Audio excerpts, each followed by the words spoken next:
The Persian language in the Indian subcontinent, before the British colonized the Indian subcontinent, was the region's lingua franca and a widely used official language. The language was brought into the Indian subcontinent by various Turkic and Afghan dynasties, in particular the Turko-Afghan Delhi Sultanate and the Mughal Dynasty. Persian held official status in the court and the administration within these empires, and it heavily influenced many of the local languages, particularly the Urdu dialect of Hindustani. Evidence of Persian's historical influence there can be seen in the extent of its influence on the languages of the Indian subcontinent. Many of these areas have seen a certain influence by Persian, not only in literature but also in the speech of the common man. Persian exerted a strong influence on Balochi, which is an Iranian language, and Urdu, and a relatively strong influence on Pashto, another Iranian language, Punjabi and Sindhi. Other languages like Hindi, Marathi, Gujarati, Rajasthani, and Bengali also have a sizable amount of loanwords from Persian. Persian's official status was replaced with English in 1835 by British East India Company. After 1843, English gradually replaced Persian in importance in the Indian subcontinent as the British had full suzerainty over the Indian subcontinent. Persian inscriptions. The basis for the introduction of Persian language into the Indian subcontinent was set, from its earliest days, by various Persianized Central Asian Turkic and Afghan dynasties.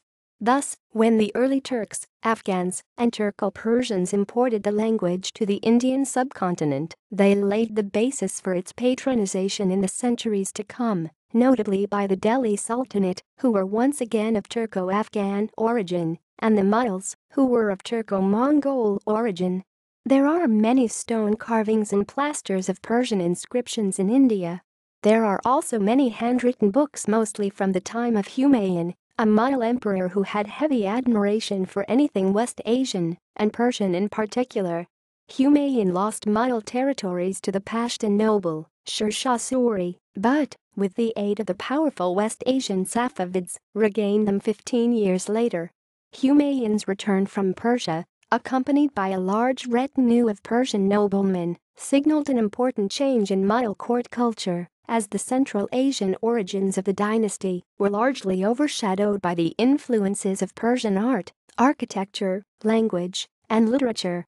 There are many carved stones in Persian manuscripts in the Indian subcontinent from the time of Humayun. Subsequently, in a very short time, Humayun was able to expand the empire further, leaving a substantial legacy for his son, Akbar. His peaceful personality, patience, and non-provocative methods of speech earned him the title Insan-i Kamil, F3 meaning literally perfect man, among the Mughals. See also Persian inscriptions on Indian monuments. Persian and Urdu. Gallery.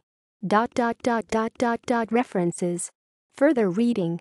Chapra, R.M., The Rise, Growth, and Decline of Indo-Persian Literature, Iran Culture House, New Delhi, 2012. Sources. 2. FAA'13 Graph 1 GFH3F, Persian Wikipedia. History of Persian or Parsi language, Iran Chambers Society. 1. SOAS.ac.uk. Catalogue of Persian manuscripts in the Library of the India Office, Volume 1, 1903.